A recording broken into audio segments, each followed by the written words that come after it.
Halo bosku, jumpa lagi dengan channel Masno22. Sebelum lanjut ceritanya jangan lupa subscribe, like, satu lagi jangan di skip nontonnya ya. Terima kasih. Chen Ping berpikir sejenak, dan kemudian berkata, busur Raja Dewa ini dapat diberikan kepadamu. Tetapi kamu tidak dapat menarik busur dan anak panah ini sama sekali, dan ketika sampai di tanganmu, itu akan tidak bisa membukanya. Lin Kevan tercengang, kalau begitu, bisakah kamu menariknya? Petik 2. Busur Raja Dewaku, tentu saja aku bisa. Kata Chen Ping, jika kamu bisa, aku juga bisa.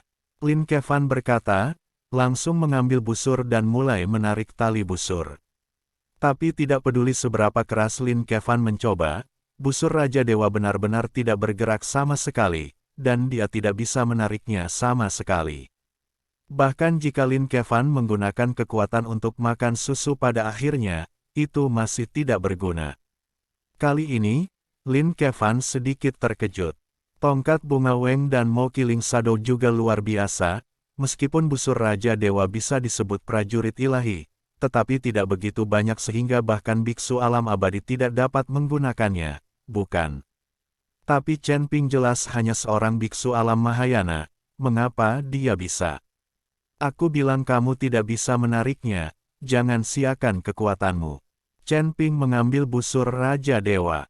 Kamu menariknya dan mencoba. Lin Kevan tidak menyerah, dia ingin melihat bagaimana Chen Ping menarik busur Raja Dewa. Oke, aku akan menunjukkannya. Chen Ping berjalan keluar ruangan dengan busur Raja Dewa, dan Lin Kevan dan ketiganya buru-buru mengikuti. Saya melihat Chen Ping mengambil busur dan membidik kehampaan, dan kemudian sebuah jari dengan lembut mengaitkan tali busur, disertai dengan pola dao di tubuh Chen Ping. Busur Raja Dewa ditarik, dan titik cahaya yang tak terhitung jumlahnya di sekitarnya terus berkumpul, dan akhirnya membentuk bulu panah. Chen Ping melepaskan tali busur, dan bulu panah berubah menjadi pita dan membubung langsung ke langit, dan seluruh kekosongan ditandai dengan tanda hitam, seolah-olah telah terkoyak seluruhnya.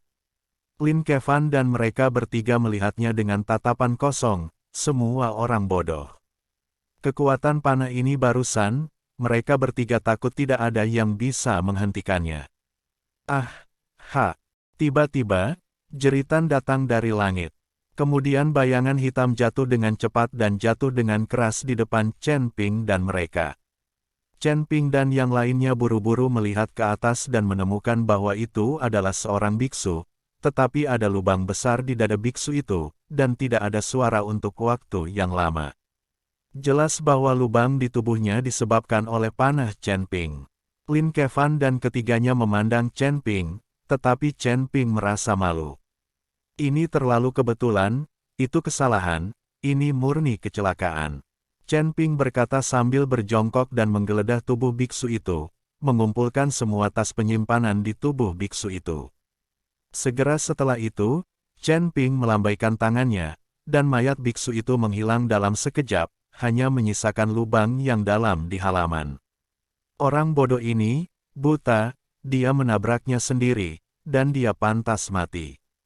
Mo Qilingying membantu Chen Ping meminta maaf dan berkata, Ya, orang ini hanya sial, dan itu tidak ada hubungannya dengan Chen Daoyou. Melihat ini, tongkat bunga Weng juga buru-buru berbicara. Karena apa yang disebut kanibalisme memiliki mulut pendek dan tangan pendek, karena dia memilih untuk membagi sesuatu, dia hanya bisa berdiri di sisi Chen Ping. Seorang biksu seperti yang tidak berotak ini akan mati ketika dia mati. Lin Kevan juga berbicara, dan kemudian menatap Chen Ping dan berkata, Saudara Chen, Anda tidak memiliki beban psikologis, saya tidak menyalahkan Anda untuk ini. Lihat apa yang bagus di tas penyimpanan orang itu, mari kita bagi. Petik 2. Chen Ping tercengang, dia tidak menyangka orang-orang ini membantunya berbicara, ternyata dia ingin membagi sesuatu. Oke, karena apa yang disebut pertemuan dibagi menjadi dua, karena kamu telah menontonnya, benda itu juga memiliki bagianmu. Chen Ping mengeluarkan berbagai sumber harta karun di tas penyimpanan biksu itu. Dalam tas penyimpanan biksu ini, selain beberapa batu roh, yang paling banyak adalah semua jenis rumput peri. Diperkirakan ini adalah seorang apoteker, mengumpulkan obat di mana-mana, dan hari ini dia terbang di atas dinasti Xiao dan ditembak jatuh oleh Chen Ping dengan panah. Kamu mengambil batu roh ini, adapun rumput peri ini, aku akan memurnikan pilnya dan membagikannya kepadamu. Jika Anda memakan ramuan peri ini secara langsung, potensinya akan sangat berkurang. Setelah Chen Ping selesai berbicara, dia langsung mengorbankan Senong Ding. Suci, apa ini? Kelihatannya sangat mengagumkan. Mo Qilying sangat terkejut saat melihat Senong Ding. Ini adalah dewa alkimia, kan? Tongkat bunga Weng membelai Senong Ding, dan dia juga terkejut. Saudara Chen, apakah kamu masih tahu cara melakukan alkimia? Apakah Anda seorang apoteker? Petik 2. Lin Kevan juga sedikit terkejut, dia tidak menyangka Chen Ping menjadi seorang apoteker. Peringkat kedua Chen Ping di alam Mahayana dapat melompati dan bertarung, dan dia tidak mengambil para biksu di puncak peringkat ke-9 alam Mahayana di matanya. Itu pasti orang yang berbakat dan cerdas yang berfokus pada budidaya latihan. Tapi saya tidak menyangka menjadi apoteker. Kadang-kadang, ketika saya bosan, saya juga berlatih kedokteran. Chen Ping berkata, masukkan semua rumput peri itu ke Senong Ding. Hanya butuh beberapa saat, dan tungku ramuan harum keluar. Ramuan telah dimurnikan, kalian bertiga akan menonton dan membaginya. Chen Ping menunjuk ke Senong Ding dan berkata, berikan semuanya kepada kami. Lin Kevan memandang Chen Ping. Tentu saja, ramuan ini, jika saya ingin memakannya, saya dapat memperbaikinya kapan saja, Anda dapat mengambil semuanya. Chen Ping melambaikan tangannya dengan sangat murah hati. Begitu mereka mendengar ini, Mo Qiling Shadow dan Flower Stick Weng tidak bisa mengendalikannya terlebih dahulu, dan berbaring langsung di Senong Ding, dengan banyak pil. Melihat ini, Lin Kevan tidak peduli dengan identitasnya sebagai seorang pangeran, jadi dia menerkamnya dan mulai merampoknya. Tungku ramuan dengan cepat dibagi oleh 3 orang. Saudara Chen, selain harta ini, apa lagi yang Anda miliki di tubuh Anda? Mari kita lihat. Lin Kevan tahu bahwa Chen Ping pasti masih memiliki harta karun di tubuhnya, dan itu tidak akan pernah hanya busur Raja Ilahi dan Senong Ding ini. Tidak ada yang terlalu bagus, hanya jampolan naga kecil, pedang naga, cambuk ajaib dan sejenisnya. Chen Ping berkata, mengeluarkan semua jenis harta di tubuhnya. Melihat harta karun yang dikeluarkan Chen Ping satu persatu, mereka bertiga bodoh. Karena di mata mereka, masing-masing bagian ini adalah senjata ilahi. Lin Kevan melihatnya dengan linglung, dan akhirnya mengarahkan pandangannya pada pedang pembunuh naga. Lin Kevan melihatnya dengan linglung, dan akhirnya mengarahkan pandangannya pada pedang pembunuh naga. Saudara Chen, apakah kamu pedang yang telah membuka kebijaksanaanmu? Lin Kevan dengan lembut membelai pedang pembunuh naga dan bertanya. Penglihatan yang bagus, pedang pembunuh naga saya memang telah membuka kebijaksanaan saya. Chen Ping mengangguk. Ketika Lin Kevan mendengar ini, dia langsung mengambil pedang pembunuh naga, dan berkata dengan penuh kasih, Saudara Chen, karena kamu sudah memiliki senjata ilahi seperti busur Raja Dewa, beri aku pedang pembunuh naga ini, aku bahkan tidak bisa menari pedang. Petik 2. Chen Ping. Petik 2. Apa artinya ini? Chen Ping sedikit terdiam. Dia tidak menyangka paman keempatnya begitu tidak tahu malu, bagaimana dia bisa mengambil inisiatif untuk meminta sesuatu. Saya hanya mengeluarkan barang-barang ini dan berpura-pura dipaksa, tetapi saya tidak berpikir untuk memberikannya kepada orang-orang. Ini. Kamu tidak bisa menggunakan pedang pembunuh naga ini. Kata Chen Ping. Apa? Bagaimana mungkin saya tidak menggunakan? Setelah Lin Kevan selesai berbicara, dia langsung melambaikan pedang pembunuh naga di tangannya, dan dia akan menunjukkannya kepada Chen Ping. Tapi begitu dia mengayunkannya, pedang pembunuh naga sepertinya tidak terkendali, dan itu langsung terlepas dari tangannya, dan kemudian dengan angin puyuh, itu langsung menuju dada Lin Kevan. Apa yang? Lin Kevan meledak ke mulut kotor, dan tubuhnya dengan cepat mundur. Melihat ini, Chen Ping berteriak, Zhongli, jangan membuat masalah. Saya melihat cahaya putih dari pedang pembunuh naga berkedip, dan sesosok tubuh melepaskan diri dari pedang pembunuh naga. Ketika Lin Kevan dan yang lainnya melihatnya dengan jelas, mereka semua tercengang, hanya untuk melihat kecantikan langsing berdiri di depan mereka. Aku hanya milik tuanku, jika orang lain ingin menggunakannya, maka jangan salahkan aku karena bersikap kasar. Zhongli memandang Lin Kevan dan berkata, Saudara Chen, apakah ini roh pedang di pedang pembunuh naga? Lin Kevan bertanya dengan kaget. Ya, dia adalah roh pedang Zhongli. Chen Ping mengangguk. Ini bagus, itu bekerja di siang hari dan bekerja di malam hari. Hua Zuweng memandang Zhongli yang cantik, menjilat bibirnya dan berkata. Zhongli memelototi tongkat bunga, dia mengerti apa arti tongkat bunga Weng. Zhongli, kembali. Chen Ping membiarkan Zhongli kembali ke pedang pembunuh naga, dan kemudian menyingkirkan semuanya. Lin Kevan dan mereka bertiga jelas tidak puas, jadi mereka bertanya kepada Chen Ping, Saudara Chen, selain senjata ajaib ini, harta menarik apa lagi yang Anda miliki? Keluarkan untuk kami membuka mata kami. Petik 2. Aku masih memiliki 2 tunggangan, tapi sekarang mereka masih kecil dan tidak terlalu patuh, dan aku khawatir aku akan secara tidak sengaja menyakitimu. Kata Chen Ping. Tunggangan. Mata Lin Kevan membelalak, dan dia berkata seolah-olah dia belum pernah melihat dunia. Cepat, lepaskan dengan cepat, biarkan aku melihat. Saya hanya mendengar bahwa ada banyak tunggangan di alam surgawi abadi, tetapi saya belum pernah mendengar tentang biksu alam Mahayana dan tunggangan. Tongkat bunga juga sangat penasaran. Apa yang aneh tentang ini? Karena apa yang disebut uang dapat membuat hantu menggiling, jika Chen Daoyou membutuhkannya, aku bisa menggunakannya sebagai tunggangan. Ingkiling Shadow berbicara, orang ini benar-benar dicuci otak oleh Chen Ping, dan sekarang dia bersedia menjadi tunggangan untuk Chen Ping. Kamu memberiku tunggangan, aku tidak menginginkannya, kekuatan tungganganku lebih kuat darimu. Chen Ping melihat bayangan pembunuh tinta dan tersenyum sedikit. Mokil Shadow tertegun sejenak, terlihat sedikit malu. Bagaimana saya bisa mengatakan bahwa saya juga seorang biksu 9 peringkat alam Mahayana, dan saya tidak sebaik tunggangan orang lain. Hahaha. Bayangan, kamu tidak memenuhi syarat untuk menjadi tunggangan bagi orang lain. Flower Chanaman tertawa gila. Saudara Chen, kamu dapat dengan cepat melepaskannya dan melihat-lihat, tunggangan macam apa itu, bahkan kekuatan bayangan pembunuh tinta tidak dapat dibandingkan.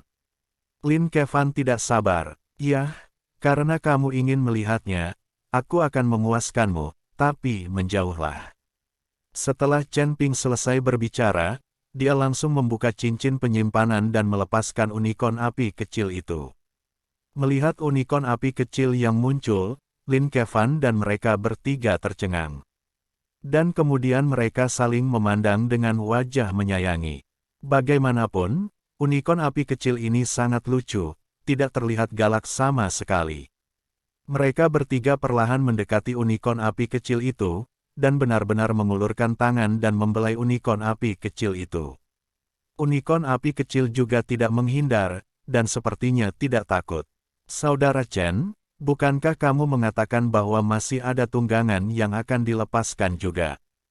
Lin Kevan mendesak. Oh, yang lain sedang tidur, dan tidak suka keluar.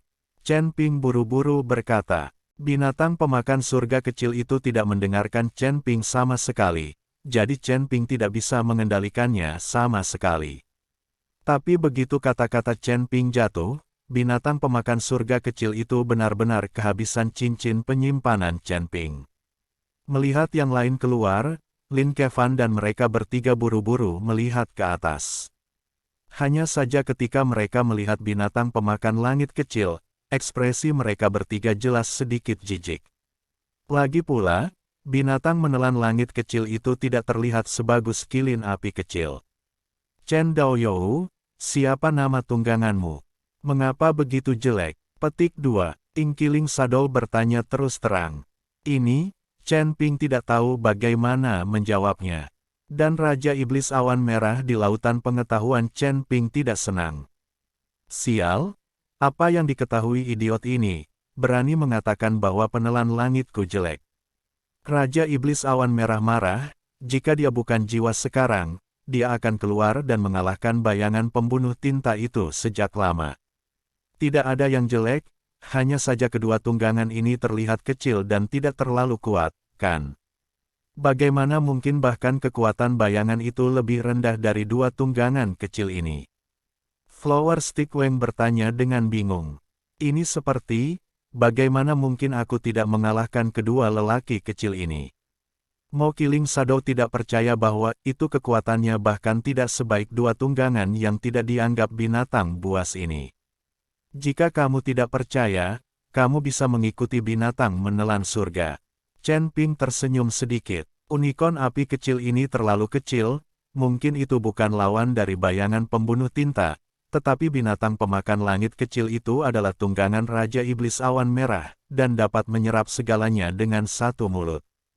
Bandingkan dan bandingkan, tapi jika aku melukai tungganganmu, tolong jangan salahkan Chen Daoyou. Mo Killing Shadow mengepalkan tinjunya dan berkata, jangan salahkan, tapi jika kamu terluka, jangan salahkan aku. Chen Ping melambaikan tangannya lagi dan berkata, binatang pemakan langit bukan miliknya, dan dia tidak mendengarkan dirinya sendiri. Jika dia benar-benar terluka, itu adalah Raja Iblis Awan Merah yang tertekan. Jangan khawatir, aku tidak akan terluka. Setelah Mo Killing Shadow selesai berbicara, sosoknya menghilang dalam sekejap, dan dia langsung pergi ke Sky Devouring Beast kecil. Alasan mengapa disebut Ingkiling Shadow adalah karena kecepatannya sangat cepat sehingga dia bahkan tidak bisa melihat bayangan itu. Tepat ketika bayangan pembunuh tinta bergerak, binatang pemakan langit kecil sepertinya tahu sesuatu, dan butuh mulut besar. Kekuatan hisap yang sangat besar langsung menyedot bayangan pembunuh tinta ke dalam perut.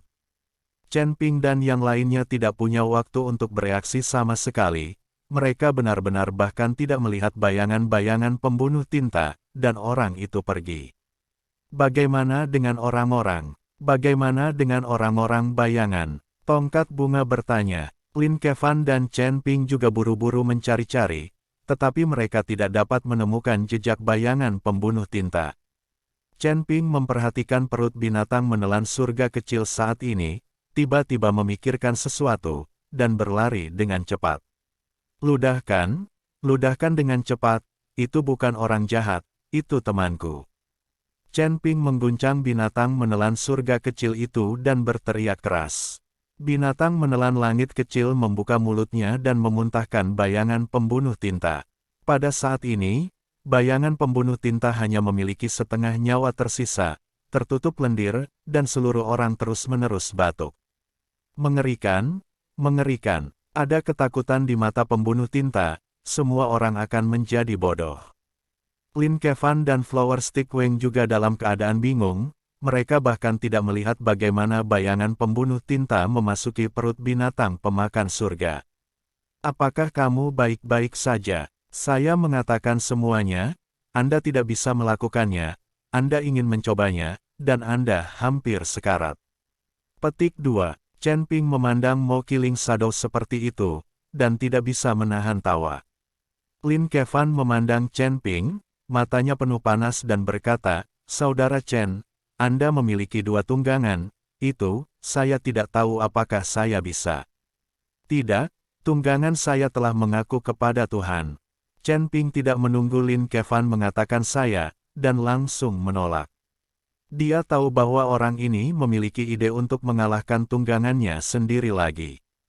Chen Ping mengambil kembali kilin api kecil dan binatang menelan langit kecil, melirik bayangan pembunuh tinta dan berkata, lebih baik mencucinya dengan cepat, jika tidak semua orang akan bau.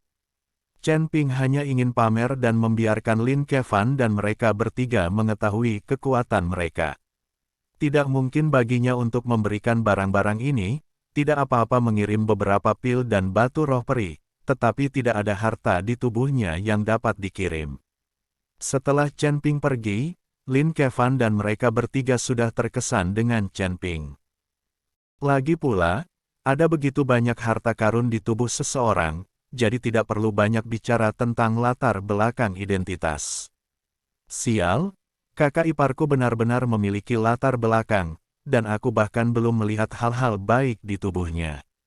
Ini hanya sedikit pilih-pilih, dan aku tidak akan memberikannya padaku, tapi tidak masalah, ketika adikku menikah, aku akan membiarkan anak ini mendapatkan lebih banyak mas kawin. Jika kamu tidak membuatku bahagia, aku tidak akan membiarkan adikku menikah, dan aku akan melihat apakah dia akan memberikannya kepadaku ketika saatnya tiba. Sudut mulut Lin Kevan sedikit terangkat, seolah-olah harta karun di tubuh Chen Ping cepat atau lambat akan mencapainya. 2 hari kemudian, Xing Daorong secara pribadi mengirimi Chen Ping batu roh peri.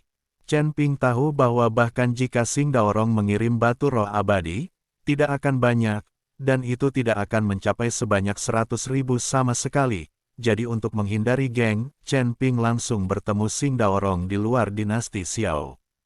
Tuan Chen, Anda meminta saya untuk mengirim batu roh peri, dan saya datang ke sini tanpa henti. Kata Xing Daorong berkeringat deras. Orang ini tidak memiliki pesawat, dia hanya bisa terbang dengan kekuatan spiritualnya sendiri, dan konsumsinya sangat besar pada jarak seperti itu. Kerja bagus. Chen Ping mengambil tas penyimpanan, berapa banyak batu roh peri yang ada. Petik 2, 100.000, kata Xing Daorong. 100.000, tubuh Chen Ping gemetar, sial, dari mana kamu mendapatkan begitu banyak batu roh peri? Petik 2,